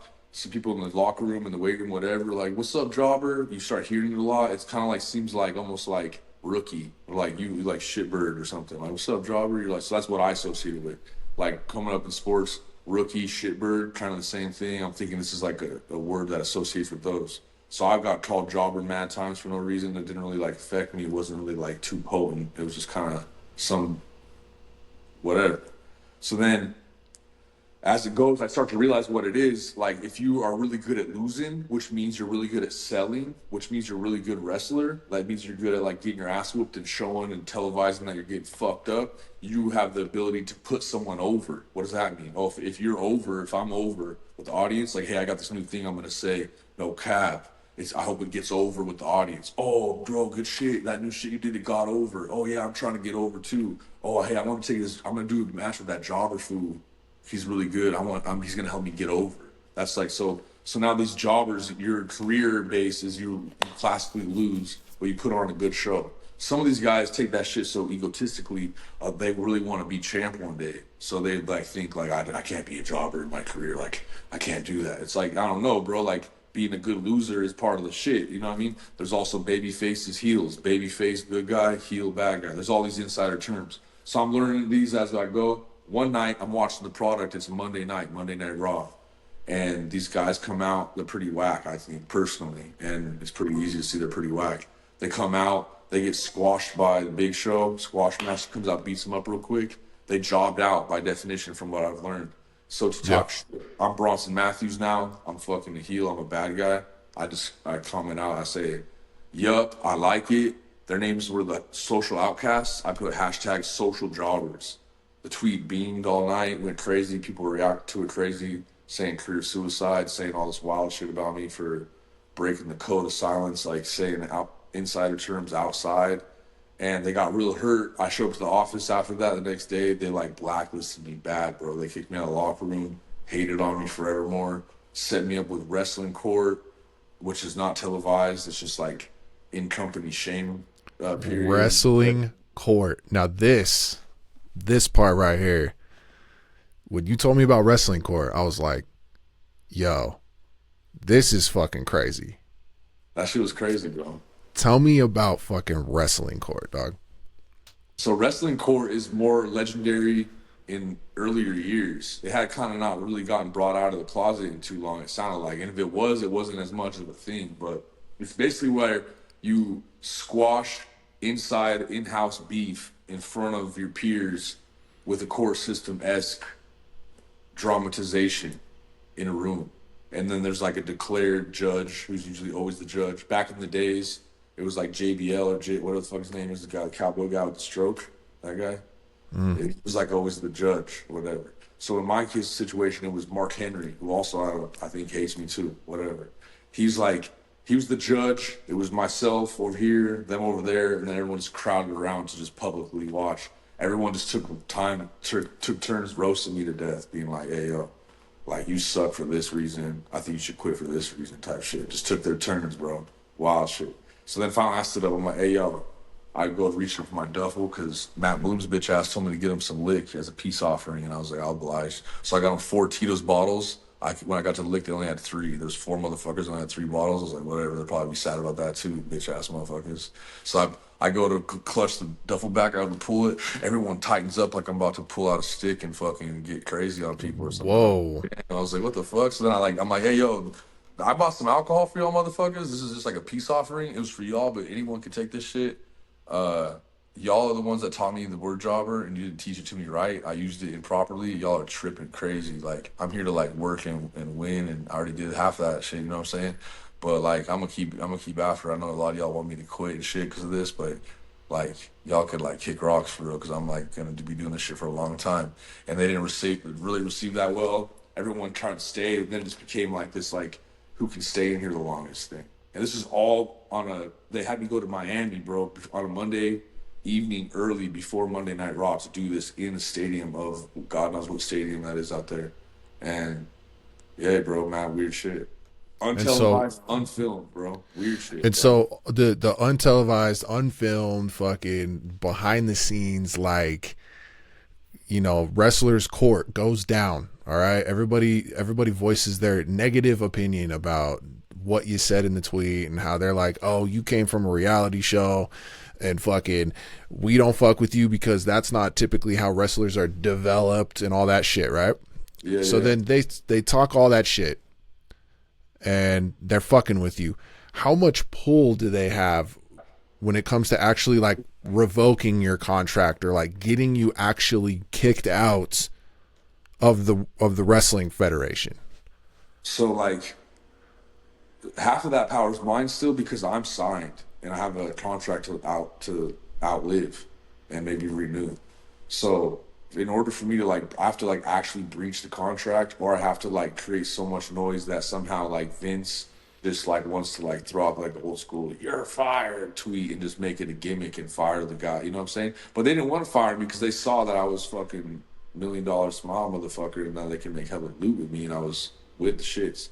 But they wanted to shelf me for mad long so all this fucking bitch assness could air out and all this The fucking powers at B wanted to shelf you from fight or from wrestling. yeah, because like a lot of our shit we'd follow an email, bro, and they would like tell us to pull up and if we were active or not that night. And a lot of times they would tell me I'm like at this armory or this stage or this state with this and this and that, and I'd pull up assuming to be active via the email. And then when I get there, the script and the call sheet and the set list is like all on the wall and shit of the turnbuckles and shit, so you can see like the list of like who's gonna be in the match order that night, type shit, all that.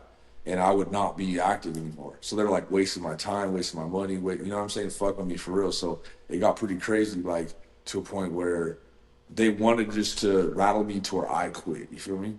So then Got that it. led up into like more and more and more of this, and then I would start to kind of finesse some of the producers, some of the people that kind of still liked me, and I would charm them up and be myself, and they would fuck with me and start giving me some opportunities here and there. At least started giving me promos, so I would use my promo opportunity.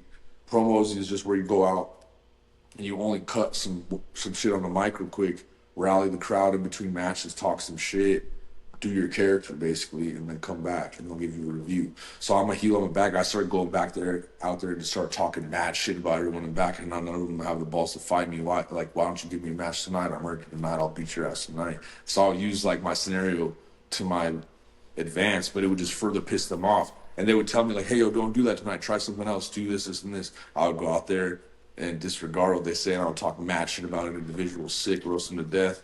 I would tell Right. the fucking crowd that they fucking need fucking dental insurance. It smells like halitosis in this bitch. This motherfucker right here. I was talking mad shit to everybody, bro. And then like eventually it got to the point where like I caught this like small concussion at practice in front of people. I got healed in the head and it really wasn't even that deep, but I bled, so I had to go see the people. They used that moment to shelf me further and be like, "Oh, you're hurt for a while." And then so at that point Oh it started shit. like, drifting. It was very apparent that I was getting put another huge layer to delay me and to like forget me. So then I hit up my entertainment attorney that I got blessed with up front, and I was like, "Yo, this is what's going on, bro. I'm fucking over this shit. Ain't nobody in here that I want to be like, bro. Like, I'm just gonna like listen to God on this and like just know that I'm like unwanted. So I'm gonna go where I want it, bro. So like, help me get out of this." So he fucking cooked up a nice scenario. I went home silently for a while. I didn't even know I was gone, bro. I was gone for a minute, dog, before they really started came knocking, paying me weekly still, crazy shit. And so then he got me a nice little payout. He got the rest of my contract and a little like severance package shit. And then I head on the horseback into the next mission, bro. Yeah, bro. You headed off into the sunset. Right. And I like that you cleared that shit up, bro. Because the internet doesn't know shit. First of all, like it's because I know you personally, bro. You know, and Yeah, I did some research, obviously, like in preparation for the fucking interviewing you. yeah, yeah. And a lot of people just think that you were just like, you know, you did the tweet and then you were like, oh, I'm sorry, and then I know. they sandbagged you. But Yeah, like, what really happened is, yeah, they fucking sandbagged you, but you were actively trying to participate, and then they just kind of put obstacle and over obstacle in your fucking way to get you to kind of get it, the fuck out of there, you straight know? up. And it's crazy too, because like whenever I see this type of diabolical conversation go on between some like uninformed, uneducated bastard and like some like vaccinated, like snaggletooth inbred motherfucker, like going at it about the story that be, it's always like this motherfucker he tweeted and then he quit and now he hasn't done shit.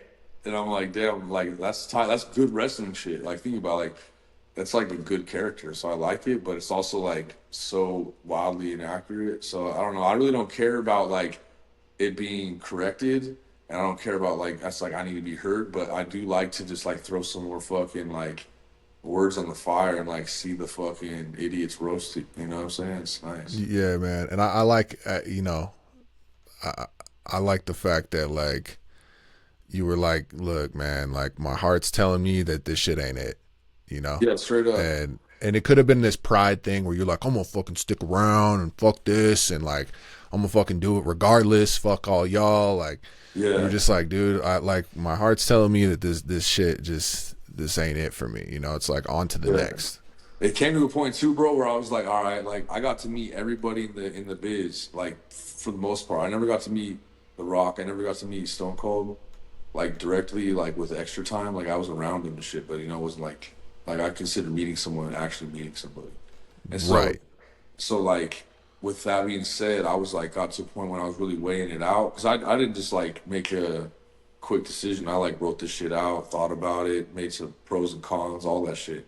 And I'm like, yo, it really comes down to there's not one motherfucker in this business. I mean, Ric Flair debatably, but like I got bad respect, but I'm not trying to be him. You know what I'm saying? There's no one in there that I wanted to be anymore. So I was like, all right, like how could I fucking be myself if there's not any type of elder, any type of motherfucker I could like reciprocate energy with to like strive to be like. So I think that's important. It's important to have some sort of like mentor or somebody that's done more than you in your circle of some capacity to like strive you to that next level. If you ain't got that, you're kind of just spinning gears, stuck in the sand, bro. Like you got to put yourself around people that have done what you want to do and some, so that you can like achieve their lifestyle to do the things that you want to do. You feel me? Fuck yeah. And so, you know, we go from WWE, we get out of that contract. You know, you saying like you made some bread, you got a little bit of a financial runway to get into the next thing. And you know, with the track record of like the proven track record of wrestlers becoming actors, when did the acting bug kind of be like, all right, you know, it was probably like you were already a performer, you already do some acting, where you like, all right, this is going to directly translate into getting into some movies or you know, doing a role somewhere in some production, right? But like Yeah, totally. from wrestling, you went into you know, doing security, then you started a company, you did Colombia. Colombia's done, you got these businesses, now we're here. Yeah, Now we're acting. right. All right. So tell me about You Lose, You Die. You lose, you die, bro. Uh, beautiful time in Dominican Republic recently in June. I got to go out to June, all of June, bro. So let's back up a little bit. So basically, when I was in the WWE, I ended up getting introduced to and met up with Spiff TV. It's my bro. He's Shout out Spiff. Shout out Spiff TV, dog. Spiff, my guy. Let's bring it home, baby. Let's take it all the way, my guy. Forevermore. You and me, buddy. I got your back. So basically, got a scenario where we had exchanged some creative thoughts multiple times. We like had like more of like internet friendship type shit just because of like where we actually were at geographically and shit. We'd stay in touch after this like relation through the WWE. He's a guy, bro, and he's a creative guy too, bro. He's got a very specific type of creative style, but it's pretty broad within itself. But he's got a real niche that he like got his hands on, and I like it and respect it for him. He's got this cool comic series he's working on, a number of them. He's got a whole universe he's been building. He's got ideas within ideas. One of them that he was gravitated towards recently and pumped up a script for was "You Lose, You Die." So you could look on the deadline. We got a sick ass cast and crew, bro. Freddie Rodriguez, he's our main, Mr. Fantastic. Yep. Got Charlotte Flair, bro. Ashley, she's a sicko. She's Miss Perfect. That's Ric Flair's daughter. We got myself. We got Mr. Creep. He's coming in hot from Dominican. He's a talented gentleman. He sings, he acts, he does soap operas. This guy's a sicko. He's very, very talented young man. We got myself, Mr. Large. So we're like out here doing our thing, bro. And I can't wait for y'all to see it. It's gonna be great. I know you probably can't speak on too much about it. What is the genre of the feature? So it's an indie horror film, and I would say it's something new that you haven't seen. It's a nice mixture of some old and some new. It's like taking some of the new age technical digitron things that we can do and have, and mixing that into some old school themes and ways of the horror film genre. And I feel like I got to kind of boom out. Felt so good, bro. I love being on set, man. I was on set every day as much as I could be, and it was very cool to me to see how now that I'm on this level on a real set as an actor versus being on set when I wasn't tough enough. It was so breathtaking and so nice and so lovely to me and so different and so relaxed in comparison that I was cool being on set all day. You know what I'm saying? I didn't want to leave set, you know what I'm saying? Because I couldn't, because I was on there on a different tip. So it just made me realize how, like, even when it comes to movies, like, being on set is so valuable to me, and I'm valuable to the energy around me because, like, my aura comes strong and I can change the room right now. So if I keep my shit high, people could feed off that, and that can come in very convenient and very it can be a very powerful thing trying to make a movie where people are dead and out, tired and dragging ass, or some weird thing went on where there's a little bit of tension over here. If there's a good aura in the room, that's staple, and people can tap back into that. And I only know this to say this through this experience out in the Dominican Republic. I just felt there was a lot of like magic happening out there on that set, bro, and it was just like a good, important, special time for me, bro. And I really just like fell in love with being on set and being in the film ballpark with like fellow creators, and we got to synergize. Spiff put some cool stuff together. We all contributed more than we needed to, and like once again, that fucking championship spirit entered the chat. You feel me? Yeah, bro. I was just gonna say that. Like you were cultivating that on the set, and you were creating that championship energy, and everybody was like that unspoken fucking accountability and that goal, you know what I'm saying, that y'all were working towards to create the best thing you can create in that moment. That's exactly what it was, bro. And then being familiar with that gave me crazy confidence, bro. So then I was able to create harder.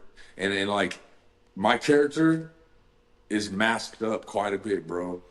And it was crazy how I was able to see and feel how much I was able to still project charisma and emotions and draw and push and pull like through some playback and shit that I was watching. I'm like, hell yeah, like this is all coming together full circle, bro.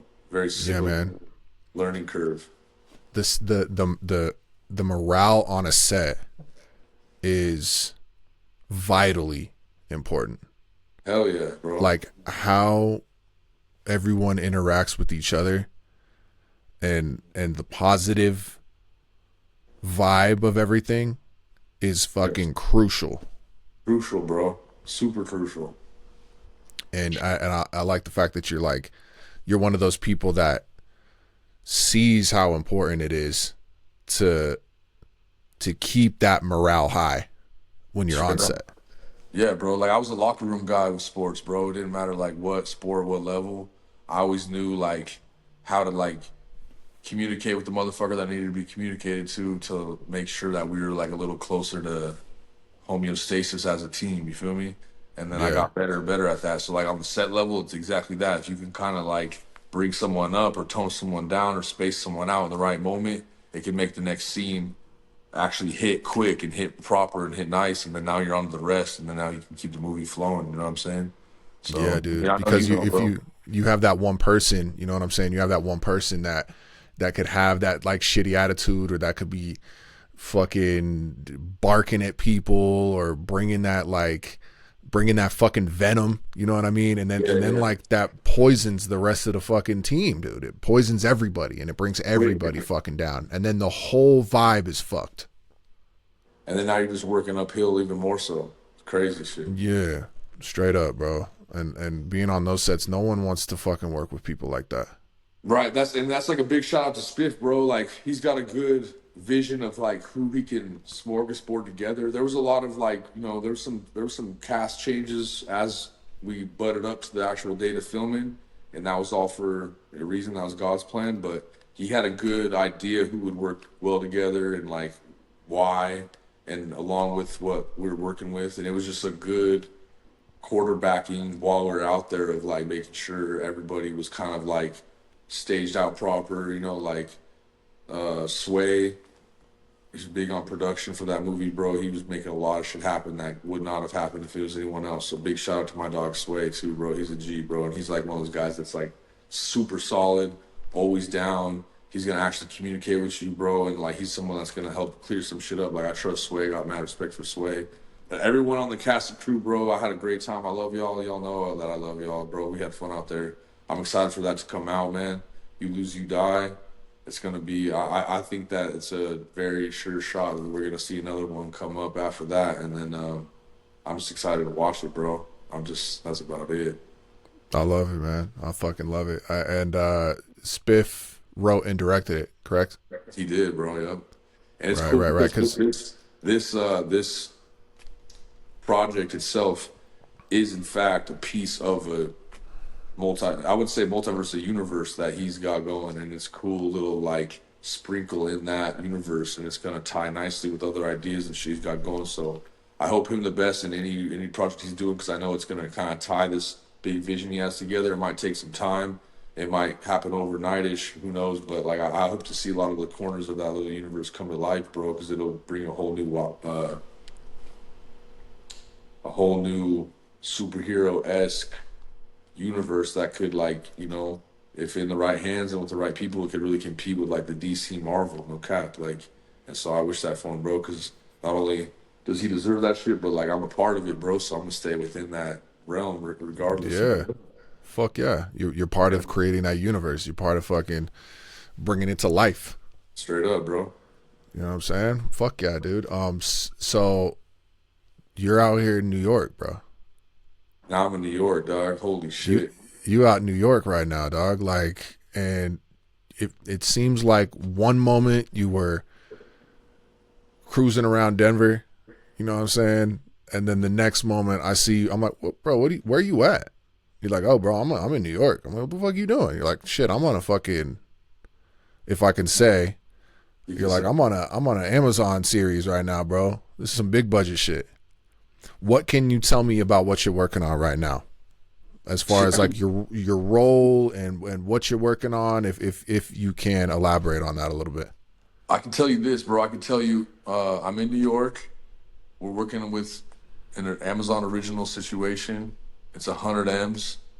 It's a Christmas action comedy, family comedy. It's a Christmas action family comedy, bro. Uh, it's starring some sickos in here. We got some good people. I can't tell you much about what I'm doing exactly except I can't tell you I'm part of the production team as well. So this is my first big project that I'm part of the production. This is a situation where I might be looking at cast and crew, and I'm just excited, bro. There's some big names in the movie. It's a Christmas movie for not this Christmas, but next Christmas. Amazon's gonna be pumping this one heavy. They got one of their main guys, Alan Richardson, in the movie. He's from Reacher. If you watch that series, he's a big burly man. He's a sicko, action star, bro. We also got one of the most classics and the most iconic action stars ever, Arnold Schwarzenegger, in this thing. He's Oh shit. so I mean that's like a big deal, bro. We also got some other people that you'll recognize, and I mean I love Christmas, bro. I love Christmas. You love Christmas? Love it. My favorite. It's So my favorite holiday. it's my favorite holiday of far. Nothing even compares, bro. Not even close. So I Homie, mean, yeah, I already got the decorations up and shit. You know what I'm saying? I that's had what that you shit want, up bro. in a couple weeks ago. That's what I'm saying, bro. Throw it up. Keep it up. Fuck it. I love the vibe, man. I'll go in there, I'll turn all the lights on, and then I don't have a fireplace, so I'll put a fire on the TV and just That's like my sit there with the dog, bro. That's laptop and my just dog. work, bro. Just fucking And then vibe out. you put the volume up so you hear the crackle and shit. Fuck yeah, bro. And I got one of those like one of those fucking sound bars, Yeah. and then it's got like the subwoofer, so it like really you can feel that fucking rumble. Yeah. So You know what that I'm saying? fire, The rumble of that fire, the yeah, you yeah. know, Oh, the that's fucking nice. I like that. bro, it's so I love working in that environment. Like bringing the laptop up there and just getting after it, bro. It's fucking it's dope as fuck. No, that's super love, bro. I love that for you. That's fire. So I'm proud of you, man. I'm really stoked to see that you're happy. You know No, what I I'm saying? appreciate it, Because bro. like you got dog like before you went out there, bro. You got in a fucking pretty gnarly car accident, Bro, I know it's and crazy, dog. I went through it, bro. fuck, dude. You And then heard? the what was it? Your appendix burst or what happened? Yeah, I went through some fucking tests, bro. So like not maybe like 2 years ago, bro, I got a crazy stomach ache and I was like, this is odd, you know what I mean? Got worse, got worse. I don't really get sick, bro. I really don't take medicine either. I keep it mad natural. So I was like, man, hopefully this passes soon. It got worse. It starting to feel like maybe this is like a kidney stone for the first time. Like that'd be odd if I had that. I'm like, damn, maybe this is like a bladder infection. Damn, all right, I'm going to the hospital. I go to the hospital. I'm like, yo, I never come in here. The pain's about a 7 out of 10, but when I move certain ways, it's like 11. And like sometimes it'll just be like 12 out of nowhere. Something's going on, sharp right around here. This lady has the audacity to straight up tell me that I probably am constipated and gives me a prescription to go fill out of Walmart in this condition for a fibrous drink. And I'm like, damn. So I go get this shit just to follow, because I'm just on some brainwash shit, because I'm so sick. I'm not really thinking like a fucking, You're just following protocol. just You know, you're following just some doing what stupid you're code. just doing what they told you to do. Yeah. Yeah, but that's still not me, but I'm doing it, right? So I'm like, damn. So then I'm out there, and then the next day, bro, I wake up in the morning like 4 a.m. and I'm waking up to myself being like on my knees on the bed. Like I'm like sitting up on my knees. Like, and I'm like, whoa, that's weird. Like, 'cause I'm in so much pain that that's how my body was trying to naturally like alleviate the pain. And so I'm like, whoa, that's mad different. Like, and then so I text my mom and I'm like, hey, yo, in the morning, like, I need you to help me get to the hospital because if not, like, I would die. And so then I get to the hospital. It's a different hospital. They can tell someone's mad wrong with me. They check my blood. I'm septic, bro. I'm about to die. I'm like poisoned. Oh My fuck. shit's all shutting down. They rush me to get a CAT scan. They just see like a youth football sized abscess right here, dog. And they can't really tell what's going on. So they're like, hey, we're going to do emergency surgery. XYZ, get ready. Then they come, they pump fake me like, hey man, we're actually going to put a drain in there. We're going to treat with antibiotics for about a week, week and a half, and then we'll maybe send you home for a week, and then we're going to come and maybe do surgery. I'm like, I don't like that idea. I want to get this shit done now. And this is the first surgery, bro, where I'm not like consenting to the shit. It ain't like I hurt my knee and I want to return to sport, so I schedule a conscious mutual agreement surgery. This is like emergency surgery. It's crazy. It's like, damn, you know what I mean? Like I did not sign up for this shit, bro. So now I go back at the CAT scan. I see the lady's face. I'm looking at her. She's looking at me like, damn, I ain't seen that before type look. And I'm like, yo, what'd you see? Let me see. She's like, I can't show you, but like, you're going to be all right. And I'm like, damn, that's not good. So then Finally, the third surgeon comes in. He's like, "Hey, bro, we're putting you to surgery in like the next 5 hours. I got you, bro. I'm gonna go in there. We're gonna do explore. We don't know what's going on. We don't know what's going on. So we're gonna do an exploratory laparotomy. They're just gonna cut me open, bro, and go explore it, figure it out, and solve it on the way." And I'm like, "Holy fuck, that sounds terrifying." Whoa. So they Fuck. get me in there, bro. I got some of the content on my page. I can hook you up with it. It's pretty gnarly. I filmed like all the weapons. They had all the weapons. They put me on the shit. You know what I'm saying? Hella knives, hella saws, forceps, all the shit. They put me out. They cut me open, bro. They took out all my organs, washed some of the shit they needed to wash out, cut my appendix out. There was some other fucked up like tube. They cut that out, fixed me up, put me all back in. 30 staples, bro. 30. So then check this out. This is like Damn. I had gotten surgery on my hand, 2 ACL surgeries, now this surgery, bro. So I'm used to and I'm aware of what it's gonna feel like when I wake up. And so I finally come to, bro. I wake up, I'm in the triage center. You know what I mean? There's all these other people waking up too. And I'm like, oh shit, my stomach feels like it's like this, bro. All the way down. It's hot lava. And I'm like, oh fuck. But I'm like fucked up from the anesthesia. So I'm like, oh damn, I'm like, and I hear someone while I was outside, so I right away call her baby. I'm like, baby, give me some ice right now, I need some ice. So she's like, you already have ice on me. I'm thinking, holy fuck, I can't even feel the ice. And then I'm like, but she's like, you need some pain medicine? I was like, whatever you think. She hooked me up with something. I started feeling a little more crazy. I'm like, all right, cool. And then she's over here, she's like rubbing my arm. She keeps rubbing. She keeps rubbing. And I'm like, maybe this is someone I know. It's just a lot of rubbing. You know what I mean? I'm like barely able to like make logical thoughts. I'm fucked up. I just see silhouettes and shit. Dim lights, more dim than usual, but it's late, so it makes sense. And then I'm like, and she's like, it's gonna be okay, it's okay. And then she kind of said it again, and then I'm like, now it's like activating like the father in me, like I know something's wrong. It's like she needs help, low key or something. I'm like, what the fuck? So I started kind of trying to look more around, and just in the distance, right here in the foreground, I could barely see a little pod of humanoids together. And then I'm like, so I'm trying to like sharpen up to see, and I started like noticing that I'm like, is this like a bunch of dudes with guns right here? And then I see just, it looks like a little SWAT team with guns. And I'm like, what the fuck? I'm tripping. I never tripped like this before after the surgery. And so I look at her, I do like this to her, and I still can't even make nothing out of her. And I'm like, yo, I'm seeing something crazy right now. She's like, what do you see? And I look in, I was like, I just saw a bunch of guys with guns or something. And I'm like, about to laugh it off. And she's like, I know, honey. She's like, there's an active shooter at the hospital right now. That's a SWAT team. The SWAT team's here. Then I see another pod of 4 dudes, and these ones are clairvoyant because now my adrenaline just hit a little bit. And I'm like, wait, what? And then she's like, it's gonna be okay. And then I was just like, then I went back into fuck it mode. And I was like, yeah, but I was like, damn, what the fuck? So I come to from the surgery, bro, this life-saving surgery. I come to, hospital's in lockdown because there's an active shooter, and I'm just chilling in this room with this nurse, chilling. Holy shit. God damn, bro.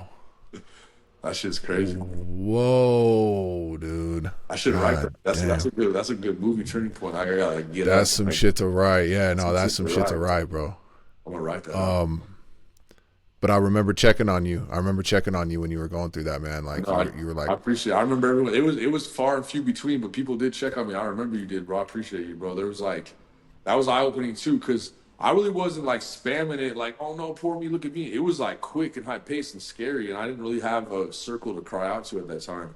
But my people that knew, I remember, I think I put up one thing, and it was like me with like oxygen tank right here, and I found a filter on Instagram that like had like credits coming up, so I just hit y'all with one of those. So it's like if I'm in the hospital with breathing tubes in my nose and credits, something's probably going on. So everyone started reaching out like, yo, you good? And I pretty much didn't answer to nobody because I was like, I don't know if I'm good. I'm not going to say yeah, but I'm not going to say no. But I I got don't know lucky, bro. what the fuck is going on, bro. And then fucking you wake up from it and there's a goddamn active shooter. It's fucking crazy, bro. This fucking interview's been insane. This whole shit, like, come on, man. That's why I was like, man, I can't wait to talk to this motherfucker, bro. Like, we're gonna get some shit, boy. We gonna get some fucking shit, dog. That's that wild stuff shit. Well, hey, bro, I've taken almost 2 hours of your time, so I'm gonna let you get back to your life. But Appreciate yo, it, this has been real as fuck, man. I love chopping it up with you. Yo, likewise, bro. I already know. Yeah, dude, you got a dope ass fucking story. You're a creative motherfucker. Like I mean, I just like see, just like I always felt that vibe, you know, when we linked up and shit on that set. Yeah, hell yeah. And, you know, like I said, like I felt like I was like, all right, this seems like this dude's gonna be a homie. Like quick, easy. You know what I mean? And Yes. and so yeah, I was right, man. Like the connection was there. So appreciate you giving me your time, big dog. Nah, bro, my time's your time. I appreciate you, dog. And likewise, you mad creative. I mean, you fucking putting food on the table daily from this shit. And I respect you big time. I'm glad we linked up. I'm happy to be chopping up with you, bro. I feel like the future is bright for us both in so many ways. And like, uh, I know we got a couple projects, you and me, lined up that we want to work on just some like leisurely shit, just to do what we like to do, but also on some like genius type ideas. So I'm excited to be able to be around you again and do that shit too, bro. I'm gonna be home around Christmas for a little blip, nothing too long to do too much extra credit, but you never know. I might hop in a whip and make a move and just try to put something together. But until then, dog, I wish you well, bro. I appreciate you, brother. Appreciate you too, dog. Thanks for coming on, man. Hey man, it's been great. It's been nice. It's been smooth, buttery, velvet, silky, soft. That it has. The throft has been throfty. All right, brother. All right, here we go, dog. Appreciate you. You're a man. All right, man. All right, peace.